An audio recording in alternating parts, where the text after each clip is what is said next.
afternoon. I'm Shania and this is One News Now. The House of Representatives approves on second reading the 4.5 trillion peso proposed national budget for 2021 earlier than expected. House Speaker Alan Peter Cayetano moved to terminate the period of debates and amendments for the 2021 spending plan. Session is now suspended until November. And this makes it impossible for Marinduque Representative Lord Alan Velasco to assume the House speakership, which is supposed to happen on October 14.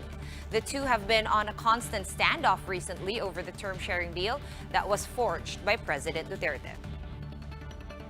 The president gives an update on the implementation of the Bayanihan Act. Duterte assures the public that not a single peso went to the pockets of government officials. Maricel Halili has the details. In his taped address aired Monday evening, President Duterte called for the distribution of free beep cards to poor commuters. This after the public complaint about the 180 peso additional cost that came along with the automation along the EDSA busway.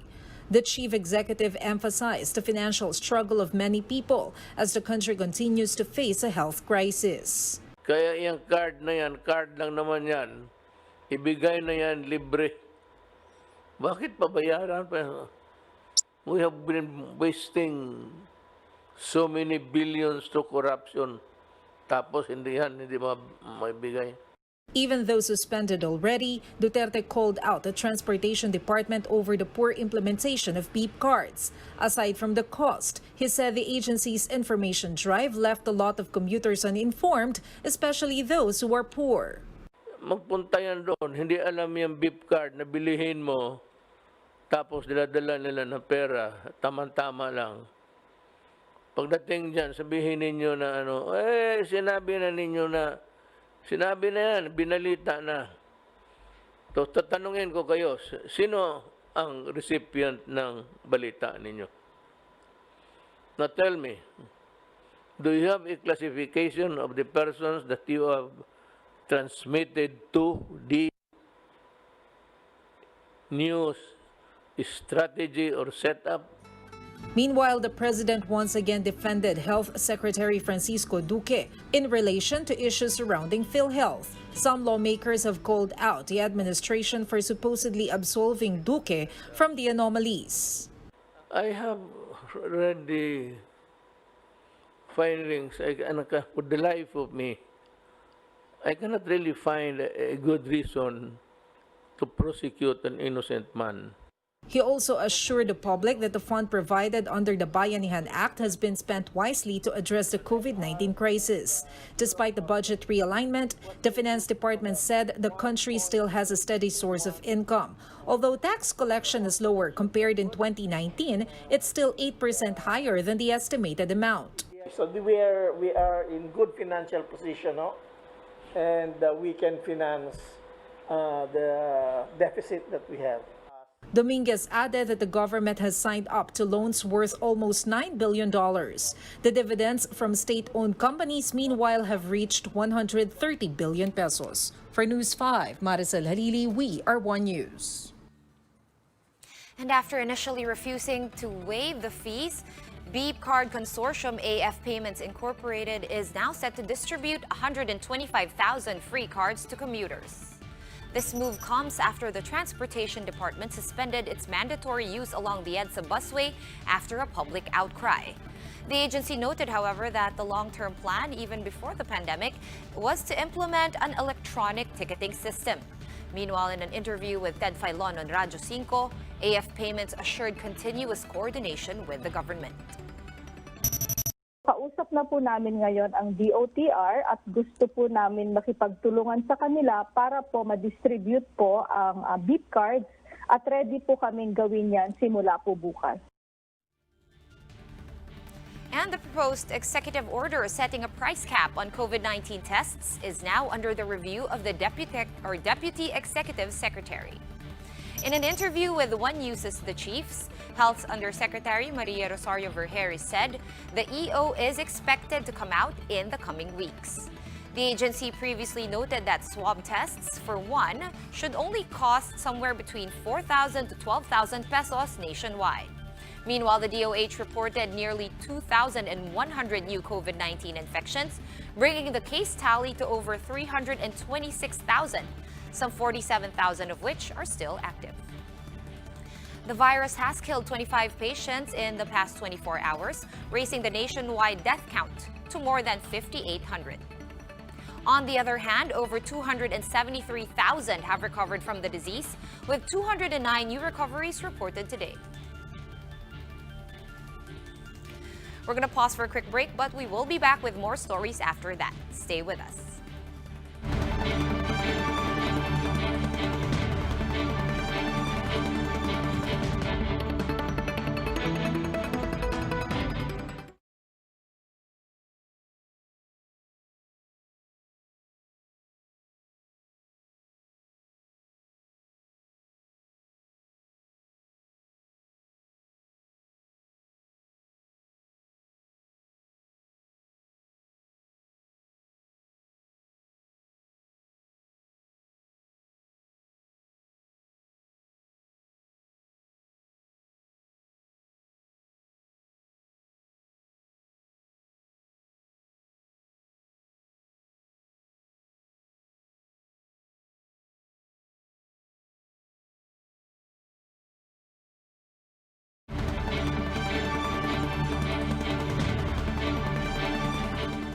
You're back on One News Now. I'm Sean Yao.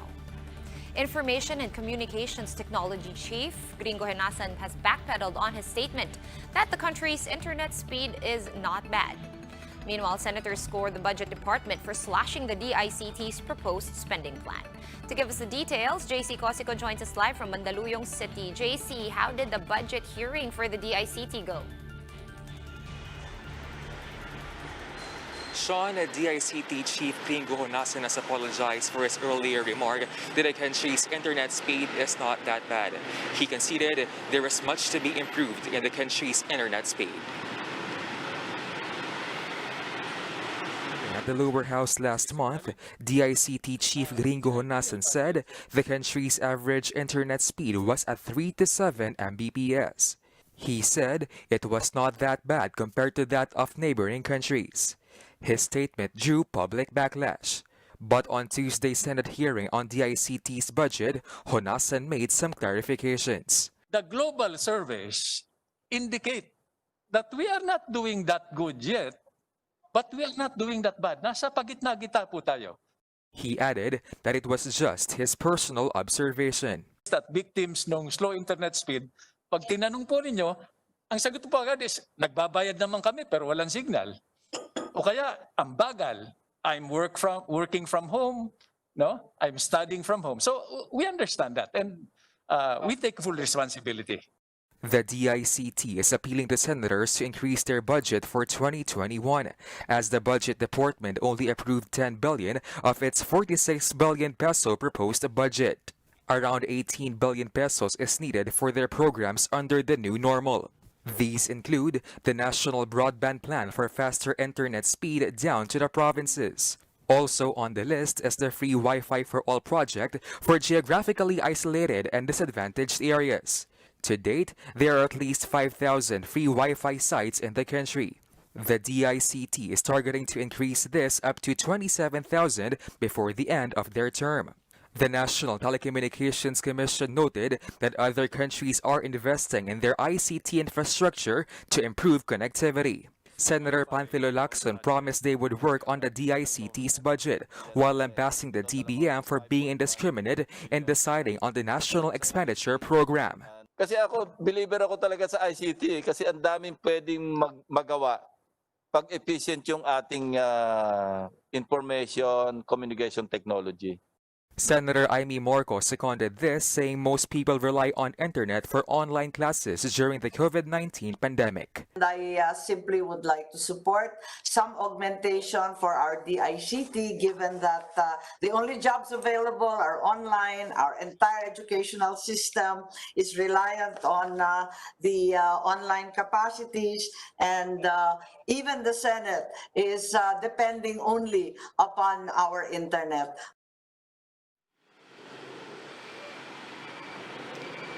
Sean, as far as competition is concerned, the NTC said Smart and Globe will be pushed to spend more to improve their internet services. This after third telco player Dito Telecommunity has committed to roll out 27 to 55 Mbps of internet service come July next year. Back to you. All right, JC, so I guess one last question before you go. Is that final for the DICT's budget? Will they just really be getting 10 billion instead of the 18 billion that they need to be able to roll out plans under the new normal? Sean, what the DICT Chief Gringo Hunasan is asking to the lawmakers is that they want to increase their budget for them to be able to to push these projects under the new normal. That is why Senator Panfilo Lacson said he promised that they will augment DICT's budget. Sean.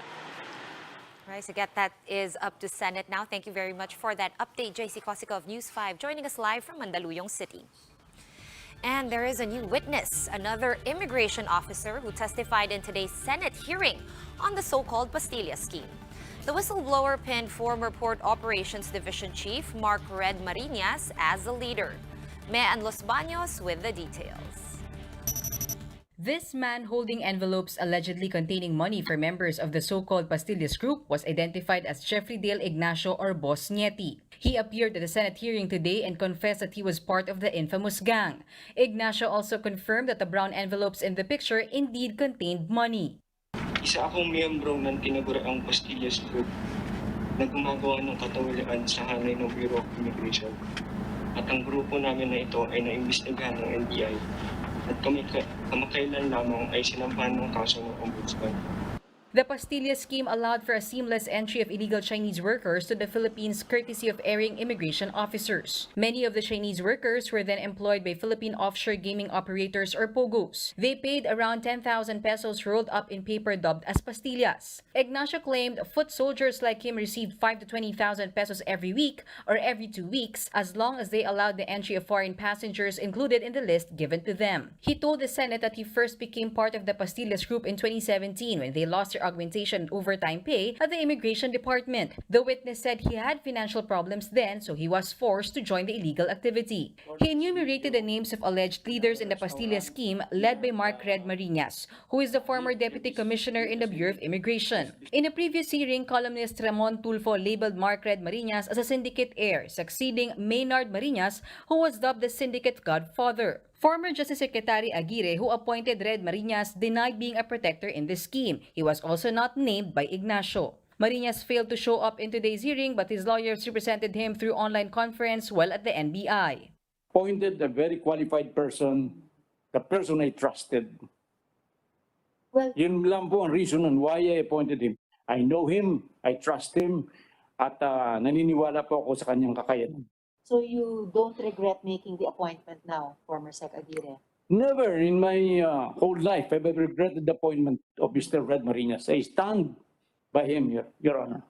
Ignacio is among the 19 immigration officers facing charges before the Ombudsman, but their alleged bosses like Marinas were not included in the list of those charged by the NBI. Ignacio confessed that during their meeting last September, they were introduced to Attorney Joshua Paul Capiral, head of the NBI Legal Assistance Division. He said Capiral asked for 100,000 pesos from each one of them in exchange for helping them in the case. The BI officer then brought the matter to the NBI, which led to an entrapment operation to arrest Capiral. Ignacio also told the Senate that Marinas also promised to help them as he is in contact with some people inside the office.